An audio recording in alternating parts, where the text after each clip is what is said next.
Hello students, welcome to the new session of chemistry.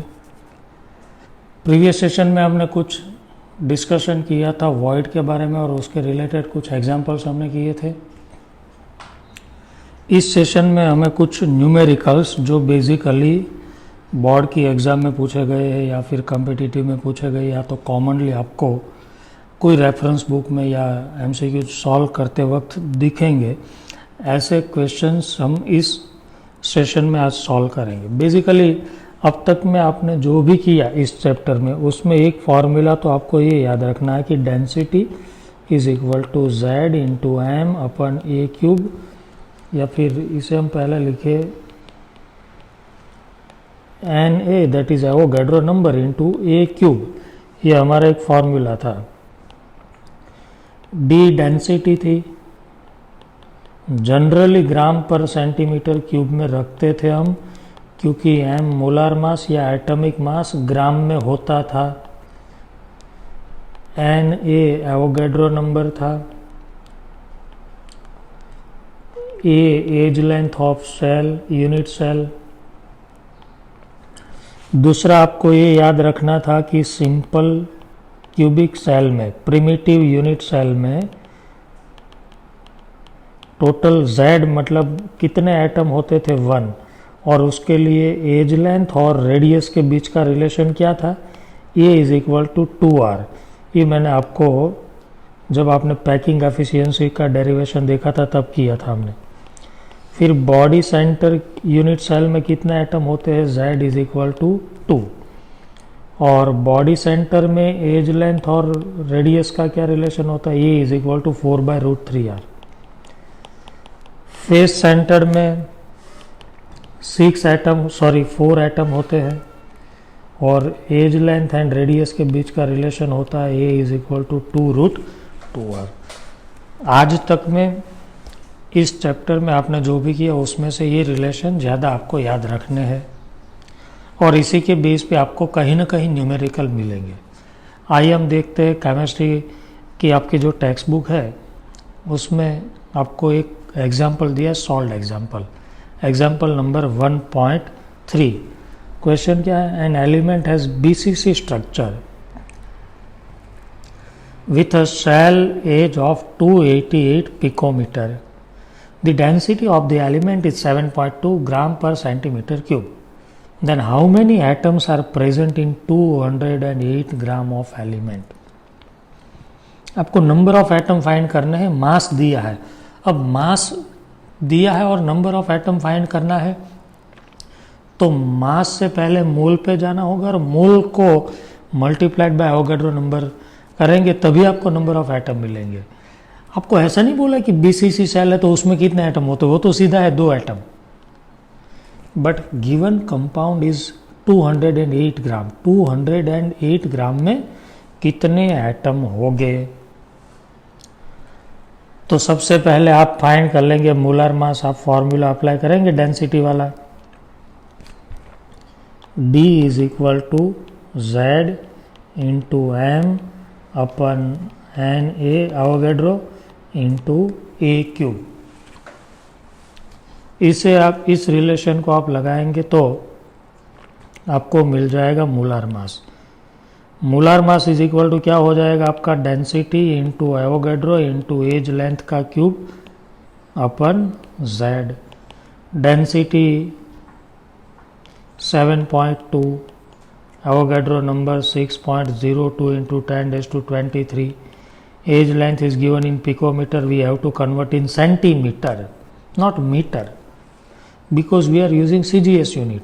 Molar mass gram में find करना है, density ग्राम में दी है, ग्राम पर सेंटीमीटर क्यूब में, तो हम पिकोमीटर को सेंटीमीटर में कैसे कन्वर्ट करेंगे।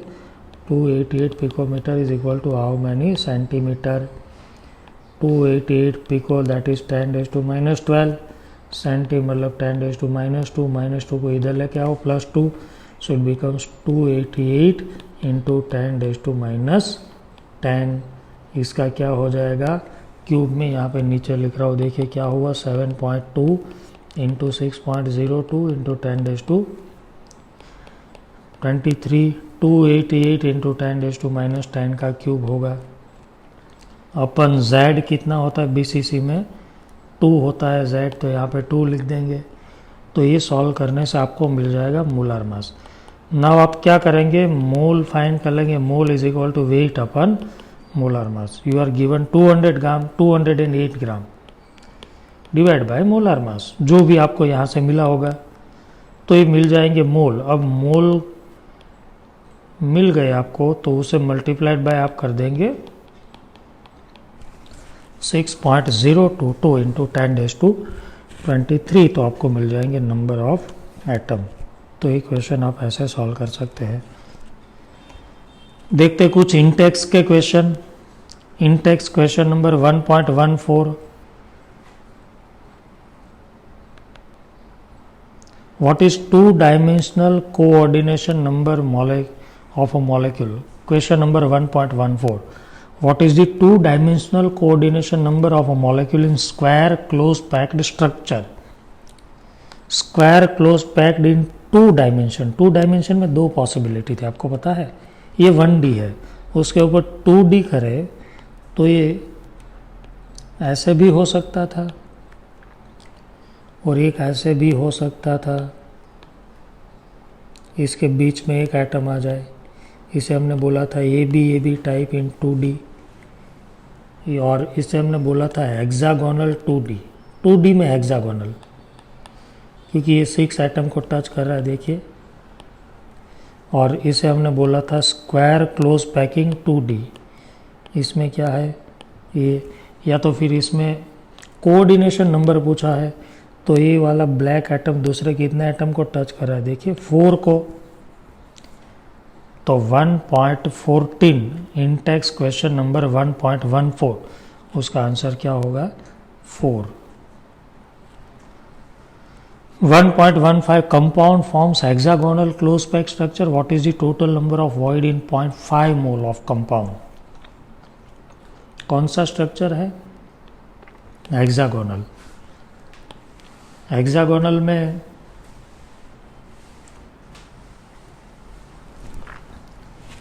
compound forms hexagonal close packed structure. What is the number of void in 0.5 mole of it?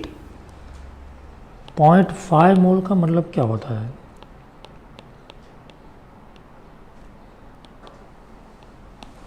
मतलब 6.022 इंटू 10⁻23 इतना atom, that is 3.011 into 10⁻23 atoms हो गए वो कंपाउंड के।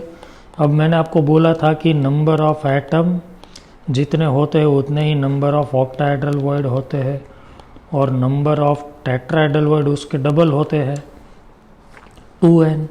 अब एटम कितने थे 3.011 इंटू 10⁻23, तो ऑक्टाहेड्रल वॉइड भी उतने ही हो गए, और टेट्राहेड्रल वॉइड इसके डबल हो गए 6.022 इंटू 10⁻23। तो टेट्राहेड्रल उसमें टोटल वॉइड कितने हुए 9.033 इंटू 10⁻23 टोटल वॉइड, और टेट्राहेड्रल पूछा है तो ये इतने हो गए। क्वेश्चन नंबर 1.15 सबका सॉल्व हो गया। देखो question number 1.16, compound form by 2 element M and N। 2 element है M N, M forms CCP। ऐसे तो कई सारे क्वेश्चन मैंने कल के सेशन में आपको करवाए थे। M forms CCP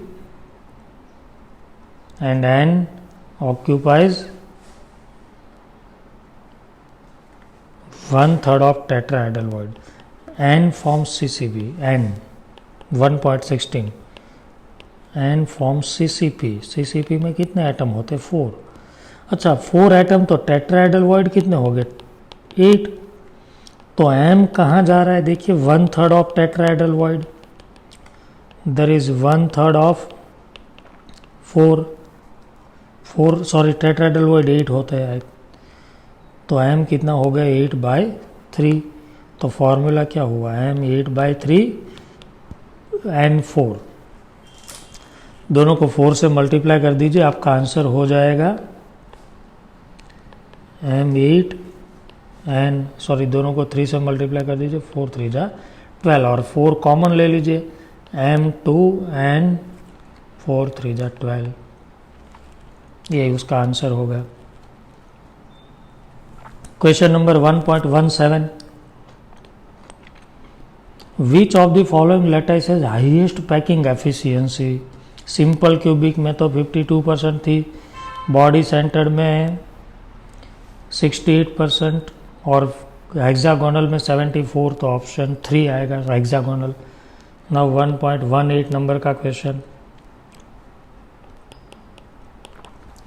molar mass 2.7 into 10⁻², C is given in kilogram, density is also given is kilogram per meter cube, means they are using MKS unit, sorry SI unit है।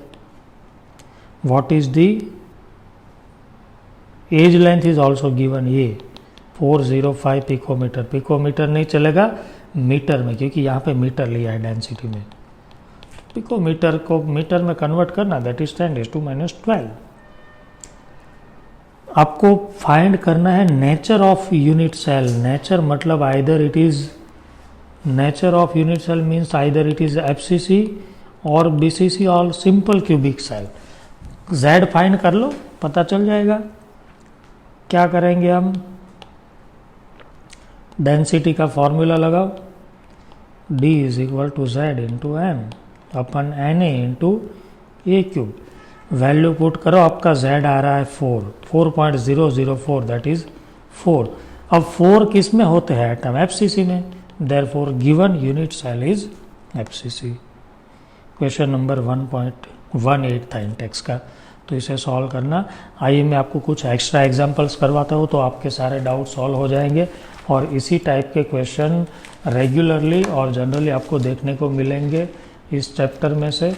सबसे पहला क्वेश्चन क्या है, देखिए, lithium crystallizes in body centred cubic cell with edge length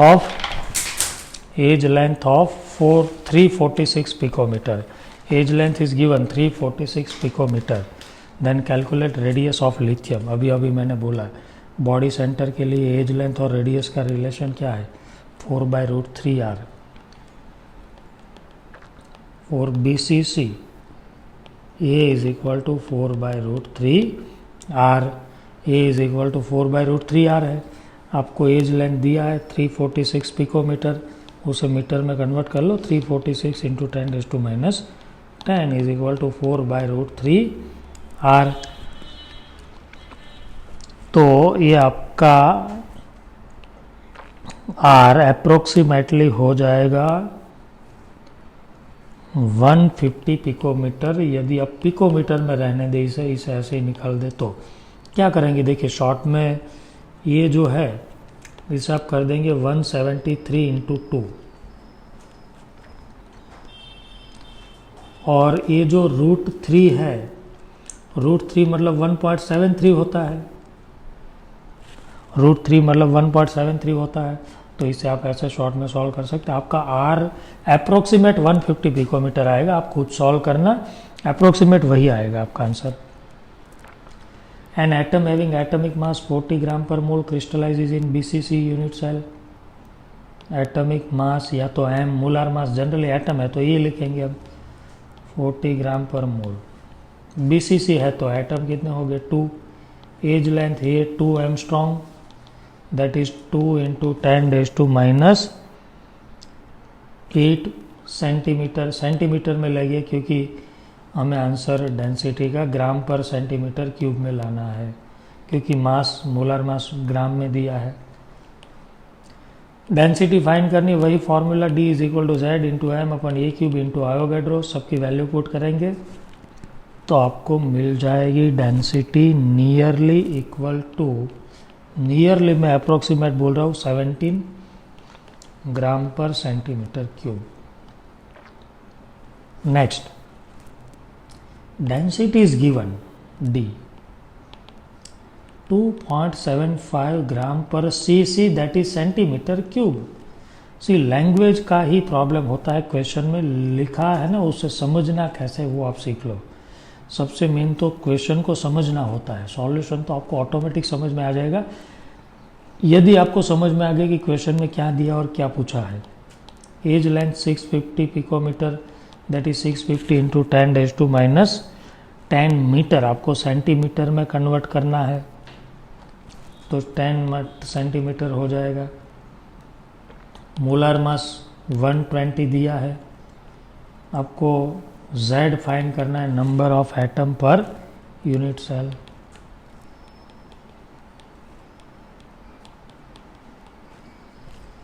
सबकी value put करेंगे तो आपका आंसर आएगा Z इज इक्वल टू 4। और पूछा है कौन सा यूनिट सेल होगा, तो FCC, क्योंकि Z इज इक्वल टू 4 आया।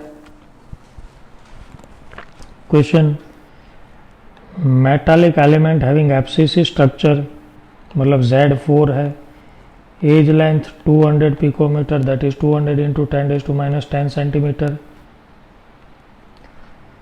मोलर मास नहीं दिया है, ऐसा बोला कि 200 ग्राम कंपाउंड में 24 इंटू 10⁻23 एटम है।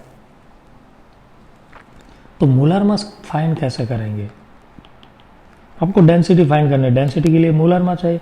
आपको ऐसे बोला है कि 200 ग्राम एलिमेंट में, 200 ग्राम कंपाउंड में 24 इंटू 10⁻23 एटम है। 200 gram, sorry plus 23, it is not -23, plus 23। अब पहले तो ये देखिए कि 24 इंटू 10⁻23 मतलब कितने मोल होते हैं? 6 इंटू 10⁻23 कितने मोल हुए? 4 मोल। तो इसका मतलब ये 4 मोल है, तो इसका मतलब 4 mole is equal to 200 gram है। तो mole is equal to weight upon molar mass. Mole 4 है, मास 200 है, तो मोलर मास कितना हो गया? कैलकुलेशन आप करेंगे तो मोलर मास विल बी 50। समझ में आ गया सबको? Molar mass is 50। Now you have to find out the density. Z into M upon a cube into Avogadro.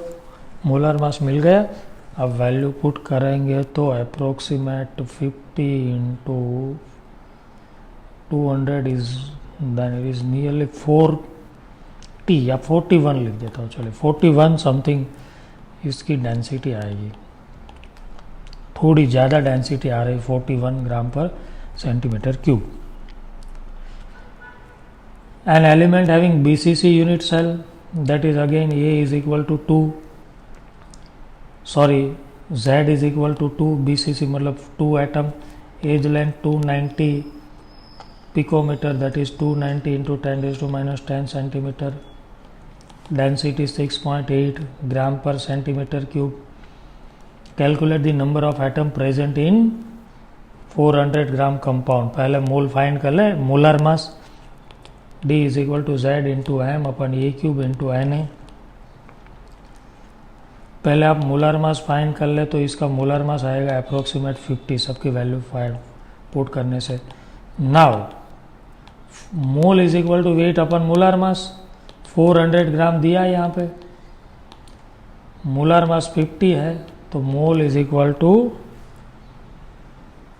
8 mole. अब 8 मोल में कितने एटम्स होते हैं? नंबर ऑफ एटम फाइंड करने हैं, तो number of atom is equal to mole into Avogadro, that is 8 into 6.022 into 10⁻23 atoms. तो ये था आपका क्वेश्चन। तो ऐसे आपको कोई भी क्वेश्चन पूछ सकते हैं और आपको पता चल जाना चाहिए कि इसमें कैसे सॉल्व किया जाता है। बेसिकली सब इसी के बेस पे ही चलता रहता है। अब मान लो कि आपको कोई क्वेश्चन ऐसे बोल दिया जाए कि एक एलिमेंट, या तो फिर ऐसे बोल दिया जाए कि कॉपर फॉर्म्स FCC। मान लो कि कॉपर FCC बना रहा है, तो how many unit cell are present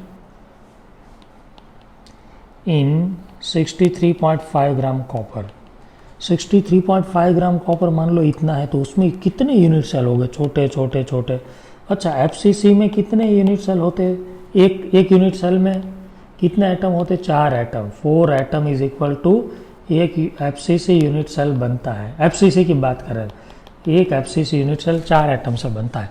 तो 63.5 ग्राम कॉपर मतलब कितने मोल हुआ, 63.5 अपन इसका एटॉमिक मास भी 63.5 मतलब कितने मोल, 1 मोल। 1 मोल मतलब कितने एटम हुए, 6.022 इंटू 10⁻23 एटम, तो वो मिलके कितने यूनिट सेल बनाएंगे। तो ऐसा भी क्वेश्चन आपको पूछ सकते हैं कि नंबर ऑफ यूनिट सेल कितने होंगे। तो सबसे पहले आप टोटल एटम फाइंड कर लेंगे, फिर एक यूनिट सेल में कितने एटम होते हैं वो लिख के आप कंपेयर कर लेंगे। तो ऐसे अलग अलग क्वेश्चन आपको डीपीपीज में या तो फिर रेफरेंस बुक में या तो फिर कोई अलग अलग मटेरियल में देखने को मिलेंगे, एग्जाम में देखने को मिलेंगे। तो इसे आप ऐसे सॉल्व करेंगे। बेसिकली मैंने बोला है ये फार्मूलाज और ये रिलेशन आपको याद रखने हैं, इसके बेस पे ही सारी कैलकुलेशन आपकी हो जाएंगी। इस सेशन को हम यहाँ पे स्टॉप करते हैं, नेक्स्ट सेशन में हम स्टार्ट करेंगे नया टॉपिक आयोनिक क्रिस्टल। मिलेंगे नेक्स्ट सेशन में। Thank you.